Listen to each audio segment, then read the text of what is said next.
নমস্কার বন্ধুরা, রন্ধনের বন্ধন রান্নাঘরে তোমাদের সবাইকে স্বাগত জানাই। আজ খুব সহজেই মালাই প্রন বা মালাই চিংড়ি রেসিপি নিয়ে তোমাদের সবার সামনে হাজির হয়ে গেলাম। এখানে আমি গলদা চিংড়ি নিয়েছি।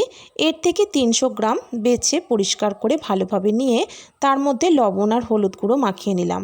গ্যাসের উপর কড়াই বসিয়ে সর্ষের তেল ভালোভাবে গরম হয়ে গেলে তার মধ্যে এক এক করে চিংড়ি মাছ দিয়ে ভালোভাবে লাল লাল করে মাছগুলোকে ভেজে তুলে নেব। এবার ওই তেলের মধ্যেই দিয়ে দিলাম 2 টিস্পুন পেঁয়াজ বাটা। পেঁয়াজটাকে প্রথমে হালকা একটু ভেজে নেব। একটু হালকা ভাজা হয়ে গেলে দিয়ে দিলাম 1 টিস্পুন রসুন বাটা। রসুনের কাঁচা গন্ধ যতক্ষণ না যাচ্ছে পেঁয়াজের সঙ্গে একটু নাড়াচাড়া করে নিয়ে দিয়ে দিলাম 1 টিস্পুন আদা, জিরে, ধনে, গোলমরিচের পেস্ট। হাফ চামচ দিয়ে দিয়েছি কাঁচা লঙ্কা বাটা আর একটা টমেটোর পেস্ট আর এই কন্টেনার ধোয়া জল দিয়ে ভালোভাবে মশলাটাকে কষিয়ে নিলাম। তারপর পরিমাণ মতো লবণ দিয়ে দিলাম, হাফ চামচ হলুদ গুঁড়ো, 1 চামচ কাশ্মীরি লঙ্কার গুঁড়ো, স্বাদের জন্য সামান্য একটু চিনি দিয়ে আবারও মশলাটাকে কষিয়ে নিয়ে এর মধ্যে দিয়ে দিলাম 1 চামচ কাজু বাদাম বাটা।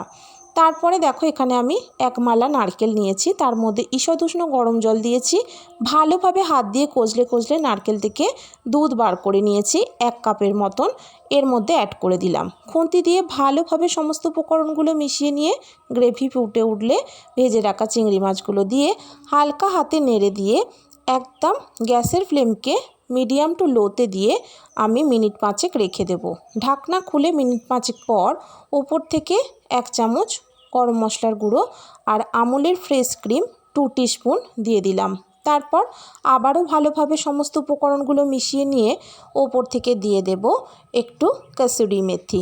ঢাকনা দিয়ে গ্যাসের ফ্লেম বন্ধ করে 5 মিনিট রেখে দেওয়ার পর পরিবেশন করো মালাই প্রন বা মালাই চিংড়ি। খেতে অসাধারণ হয়, বাড়িতে অবশ্যই ট্রাই করো। কেমন লেগেছে আমাকে জানিও। ভালো যদি লেগে থাকে চ্যানেলটিকে একটু লাইক সাবস্ক্রাইব করো, আমার রান্নাটাকে শেয়ার করো। ভালো থেকো, সুস্থ থেকো, ধন্যবাদ।